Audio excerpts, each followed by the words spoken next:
जय श्री कृष्णा। नमस्कार दोस्तों, आपके अपने चैनल पूजा वार्ष्णेय हिंदी कहानियों में आपका स्वागत है। दोस्तों, आज की कहानी का शीर्षक है जाने क्या होता है मृत्यु के बाद। श्रीमद् भागवत गीता में भगवान श्री कृष्ण अर्जुन को गीता का ज्ञान दे रहे हैं। चलिए कहानी शुरू करते हैं।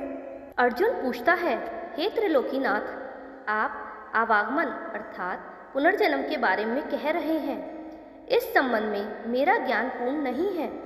यदि आप पुनर्जन्म की व्याख्या करें तो कृपा होगी।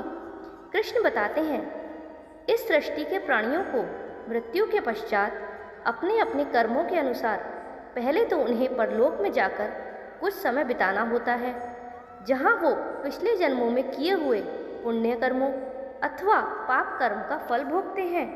फिर जब उनके पुण्य और पापों के अनुसार सुख दुख को भोगने का हिसाब खत्म हो जाता है, तब वो इस मृत्यु लोक में फिर से जन्म लेते हैं। इस मृत्यु लोक को कर्म लोक भी कहा जाता है, क्योंकि इसी लोक में प्राणी को वो सब कर्म करने का अधिकार है जिससे उसकी प्रारब्ध बनती है। अर्जुन पूछते हैं, हे केशव, हमारी धरती को मृत्यु लोक क्यों कहा जाता है? कृष्ण बताते हैं, क्योंकि हे अर्जुन, केवल इसी धरती पर ही प्राणी जन्म और मृत्यु की पीड़ा सहते हैं। अर्जुन पूछता है, अर्थात दूसरे लोकों में प्राणी का जन्म और मृत्यु नहीं होती?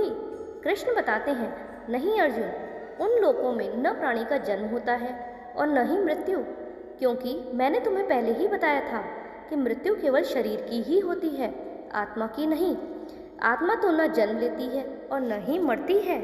अर्जुन फिर पूछते हैं, हे केशव, तुमने तो ये कहा था कि आत्मा को सुख दुख भी नहीं होते, परंतु अब ये कह रहे हो कि मृत्यु के पश्चात आत्मा को सुख भोगने के लिए स्वर्ग आदि में अथवा दुख भोगने के लिए नर्क आदि में जाना पड़ता है।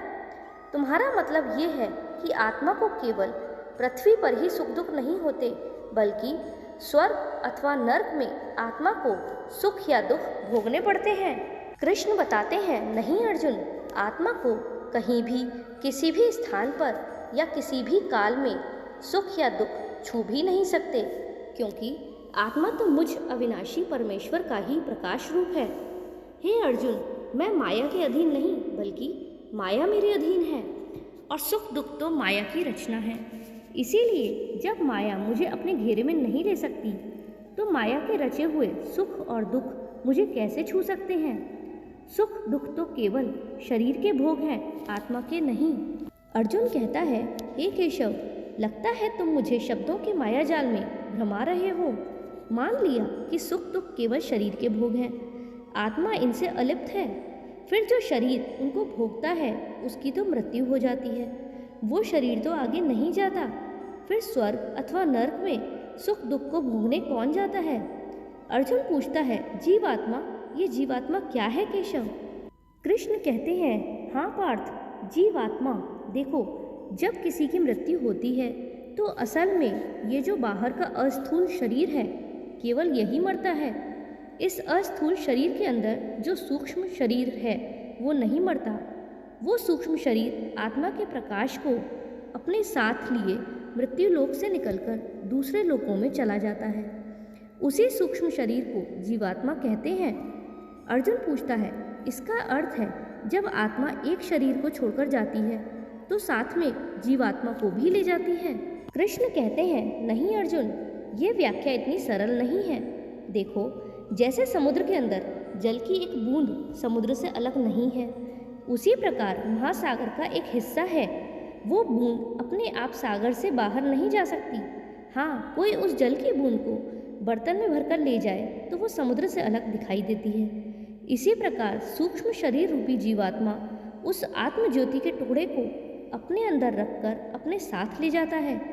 यही जीवात्मा की यात्रा है, जो एक शरीर से दूसरे शरीर में, एक योनि से दूसरी योनि में विचरती रहती है। कृष्ण अर्जुन को समझाते हैं, इस शरीर में सुन अर्जुन, एक सूक्ष्म शरीर समाये रे, ज्योति रूप वही सूक्ष्म शरीर तो जीवात्मा कहलाए रे। मृत्यु समय जब यह जीवात्मा तन को तजकर जाए रे, धन दौलत और सगे संबंधी कोई संग न आए रे। पाप पुण्य संस्कार वृत्तियाँ ऐसे संग ले जाए रे, जैसे फूल से उसकी खुशबू पवन उड़ा ले जाए रे। संग चले कर्मों का लेखा, जैसे कर्म कमाए रे, अगले जन्म में पिछले जन्म का आप हिसाब चुकाए रे। हे अर्जुन, जीवात्मा जब एक शरीर को छोड़कर जाती है तो उसके साथ उसके पिछले शरीर की वृत्तियाँ, उसके संस्कार, उसके भले कर्मों का लेखा जोखा अर्थात उसकी प्रारब्ध सूक्ष्म रूप में उसके साथ जाती है। अर्जुन फिर पूछते हैं, हे मधुसूदन, मनुष्य शरीर त्यागने के बाद जीवात्मा कहाँ जाती है? कृष्ण कहते हैं, मानव शरीर त्यागने के बाद मनुष्य को अपने प्रारब्ध के अनुसार अपने पापों और पुण्यों को भोगना पड़ता है। इसके लिए भोग योनियाँ बनी हुई हैं, जो 2 प्रकार की हैं, उच्च योनियाँ और नीच योनियाँ। एक पुण्य करने वाला व्यक्ति की जीवात्मा उच्च योनियों में स्वर्ग में रहकर अपने पुण्य को भोगती है और पापित मनुष्य की जीवात्मा नीच योनियों में नरक में रहकर अपने पापों को भोगती है। कभी कभी ऐसा भी होता है कि कई प्राणी स्वर्ग और नरक का सुख दुख पृथ्वी लोक पर ही भोग लेते हैं। अर्जुन पूछता है, इसी लोक में वो कैसे? कृष्ण कहते हैं, इसे तुम यूं समझो अर्जुन कि जैसे कोई संपन्न मनुष्य है, महल में रहता है, उसकी सेवा के लिए दास दासियां हर समय खड़ी हैं। उसका एक इकलौता जवान बेटा है जिसे वो संसार में सबसे अधिक प्रेम करता है और अपने आप को संसार का सबसे भाग्यशाली मनुष्य समझता है। परंतु एक दिन उसका जवान बेटा किसी दुर्घटना में मारा जाता है। अब उस व्यक्ति पर दुखों का पहाड़ टूट पड़ता है। संसार की हर वस्तु उसके पास होने के बावजूद भी वो दुखी ही रहता है और मरते दम तक अपने पुत्र की मृत्यु की पीड़ा से मुक्त नहीं हो पाता। तो पुत्र के जवान होने तक उस मनुष्य ने जो सुख भोगे हैं वो स्वर्ग के सुखों की भांति थे और पुत्र की मृत्यु के बाद उसने जो दुख भोगे हैं वो नरक के दुखों से बढ़कर थे। मनुष्य को इसी तरह इस संसार में रहकर भी अपने पिछले कर्मों जन्मों के सुख दुख को भोगना पड़ता है। अर्जुन पूछता है, हे मधुसूदन, अब ये बताओ कि मनुष्य अपने पुण्यों को किन किन योनियों में और कहाँ भोगता है? कृष्ण बताते हैं, पुण्यवान मनुष्य अपने पुण्यों के द्वारा किन्नर, गंधर्व अथवा देवताओं की योनियां धारण करके स्वर्ग लोक में तब तक रहता है जब तक उसके पुण्य क्षीण नहीं हो जाते। अर्जुन पूछता है, अर्थात? कृष्ण कहते हैं, अर्थात ये कि प्राणी के हिसाब में जितने पुण्य कम होते हैं उतनी ही देर तक उसे स्वर्ग में रखा जाता है। जब पुण्य के फलों की अवधि समाप्त हो जाती है तो उसे फिर पृथ्वी लोक में वापस आना पड़ता है और मृत्यु लोक में पुनर्जन्म धारण करना पड़ता है। अर्जुन पूछता है, परंतु स्वर्ग लोक में मनुष्य के पुण्य क्यों समाप्त हो जाते हैं? वहाँ जब वो देवयोनि में होता है तब वो अवश्य ही अच्छे कर्म करता होगा, उसे इन अच्छे कर्मों का पुण्य तो प्राप्त होता ही होगा।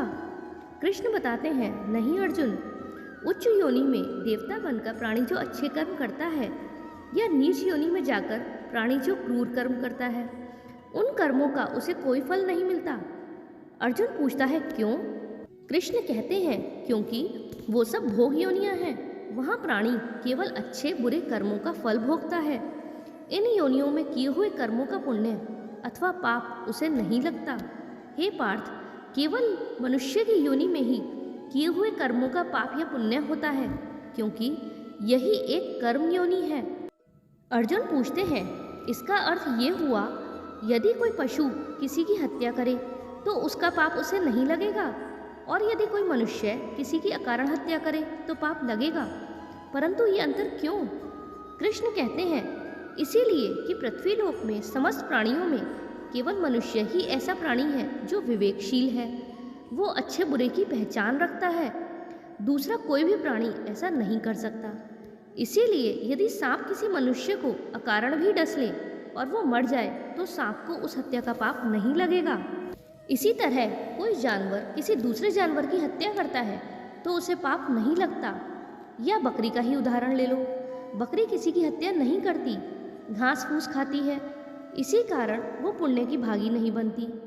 पाप पुण्य का लेखा जोखा अर्थात प्रारब्ध केवल मनुष्य का बनता है। इसीलिए जब मनुष्य अपने पाप और पुण्य भोग लेता है तो उसे फिर मनुष्य की योनि में भेज दिया जाता है। अर्जुन पूछता है, अर्थात देवों की योनियों में जो मनुष्य होते हैं वे अपने सुख भोग कर स्वर्ग से भी लौट आते हैं? कृष्ण कहते हैं हाँ, और मनुष्य की योनि प्राप्त होने पर फिर कर्म करते हैं और इस तरह सदैव जन्म मृत्यु का कष्ट भोगते रहते हैं। अर्जुन पूछता है, हे मधुसूदन, क्या कोई ऐसा स्थान नहीं है जहाँ से लौटकर ना आना पड़े और जन्म मरण का ये चक्कर समाप्त हो जाए? कृष्ण बताते हैं, ऐसा स्थान केवल मेरा परम धाम है, अर्थात मेरा धाम, जहाँ पहुँचने के बाद किसी को भी लौटकर नहीं आना पड़ता। इसी को मोक्ष कहते हैं। दोस्तों, कैसी लगी आपको कहानी? अगर अच्छी लगी हो तो वीडियो को लाइक कीजिएगा और चैनल पर नए हो तो चैनल को सब्सक्राइब कीजिएगा। मिलते हैं अगली कहानी में। अंत तक सुनने के लिए धन्यवाद। जय श्री कृष्णा।